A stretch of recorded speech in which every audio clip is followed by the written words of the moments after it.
नौवीं पुतली मधुमालती की कथा। सिंहासन बत्तीसी राजा भोज हर दिन नई पुतली से राजा विक्रमादित्य की महानता और त्याग के किस्से सुनकर परेशान हो चुके थे, लेकिन वे सिंहासन पर बैठने का मोह भी नहीं रोक पा रहे थे। दूसरे तरफ उज्जैनी की जनता अपने पूर्व राजा विक्रमादित्य के त्याग की कहानियां सिंहासन की पुतलियों से सुनने को बड़ी संख्या में हर दिन एकत्र होने लगी। 9वें दिन जैसे ही राजा भोज सिंहासन की तरफ बढ़ने लगे, मधुमालती नामक पुतली जागृत हो उठी और बोली, ठहरो राजन, क्या तुम राजा विक्रम की तरह प्रजा के लिए अपने प्राणों का भी त्याग कर सकते हो? अगर नहीं तो सुनो राजा विक्रमादित्य की कहानी। एक बार राजा विक्रमादित्य ने राज्य और प्रजा की सुख समृद्धि के लिए एक विशाल यज्ञ का आयोजन किया। कई दिनों तक यज्ञ चलता रहा। एक दिन राजा मंत्र पाठ कर रहे, तभी एक ऋषि वहां पधारे। राजा ने उन्हें देखा, पर यज्ञ छोड़कर उठना असंभव था। उन्होंने मन ही मन ऋषि का अभिवादन किया तथा उन्हें प्रणाम किया। ऋषि ने भी राज्य का अभिप्राय समझकर उन्हें आशीर्वाद दिया।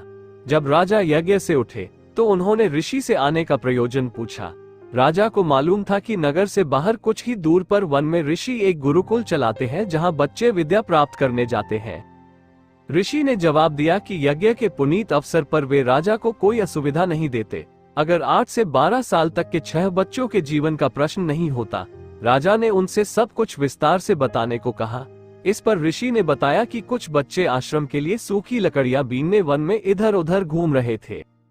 तभी 2 राक्षस आए और उन्हें पकड़कर ऊंची पहाड़ी पर ले गए। ऋषि को जब वे उपस्थित नहीं मिले तो उनकी तलाश में वे वन में बेचैनी से भटकने लगे।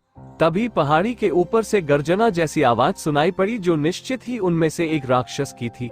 राक्षस ने कहा कि उन बच्चों की जान के बदले उन्हें एक पुरुष की आवश्यकता है, जिसकी वे मां काली के सामने बलि देंगे। जब ऋषि ने बलि के हेतु अपने आप को उनके हवाले करना चाहा तो उन्होंने असहमति जताई। उन्होंने कहा कि ऋषि बूढ़े हैं और काली मां ऐसे कमजोर बूढ़े की बलि से प्रसन्न नहीं होगी। काली मां की बलि के लिए अत्यंत स्वस्थ क्षत्रिय की आवश्यकता है।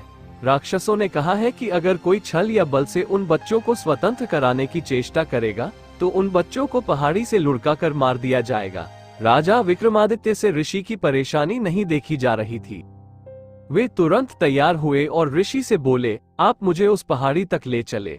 मैं अपने आप को काली के सम्मुख बलि के लिए प्रस्तुत करूंगा। मैं स्वस्थ हूँ और क्षत्रिय भी, राक्षसों को कोई आपत्ति नहीं होगी। ऋषि ने सुना तो हतप्रभ रह गए। उन्होंने लाख मनाना चाहा, पर विक्रम ने अपना फैसला नहीं बदला। उन्होंने कहा, अगर राजा के जीवित रहते उसके राज्य की प्रजा पर कोई विपत्ति आती है तो राजा को अपने प्राण देकर भी उस विपत्ति को दूर करना चाहिए। राजा ऋषि को साथ लेकर उस पहाड़ी तक पहुंचे। पहाड़ी के नीचे उन्होंने अपना घोड़ा छोड़ दिया तथा पैदल ही पहाड़ पर चढ़ने लगे। पहाड़ी वाला रास्ता बहुत ही कठिन था, पर उन्होंने कठिनाई की परवाह नहीं की। वे चलते चलते पहाड़ की चोटी पर पहुंचे।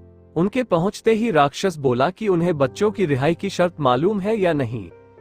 राजा ने कहा कि वे सब कुछ जानने के बाद ही यहाँ आए हैं। उन्होंने राक्षसों से बच्चों को छोड़ देने को कहा। एक राक्षस बच्चों को अपनी बाहों में लेकर उड़ा और नीचे उन्हें सुरक्षित पहुंचा आया। दूसरा राक्षस उन्हें लेकर उस जगह आया जहां मां काली की प्रतिमा थी और बलिवेदी बनी हुई थी। विक्रमादित्य ने बलिवेदी पर अपना सर बलि हेतु झुका दिया। वे जरा भी विचलित नहीं हुए। उन्होंने मन ही मन अंतिम समय समझकर भगवान का स्मरण किया। वह राक्षस खड्ग लेकर उनका सर धड़ से अलग करने को तैयार हुआ। अचानक उस राक्षस ने खड्ग फेंक दिया और विक्रम को गले लगा लिया। वह जगह एकाएक अद्भुत रोशनी तथा खुशबू से भर गया। विक्रम ने देखा कि दोनों राक्षसों की जगह इंद्र तथा पवन देवता खड़े थे। उन दोनों ने राजा विक्रमादित्य की परीक्षा लेने के लिए ये सब किया था। वे देखना चाहते थे कि विक्रम सिर्फ सांसारिक चीजों का दान ही कर सकता है या प्राणोत्सर्ग करने की भी क्षमता रखता है। उन्होंने राजा से कहा कि उन्हें यज्ञ करता देख ही उनके मन में इस परीक्षा का भाव जन्मा था। उन्होंने विक्रम को यशस्वी होने का आशीर्वाद दिया तथा कहा कि उनकी कीर्ति सदियों तक चारों ओर फैलेगी। इतना कहकर मधुमालती चुप हो गई। अगले दिन राजा भोज का रास्ता रोका पुतली प्रभावती ने।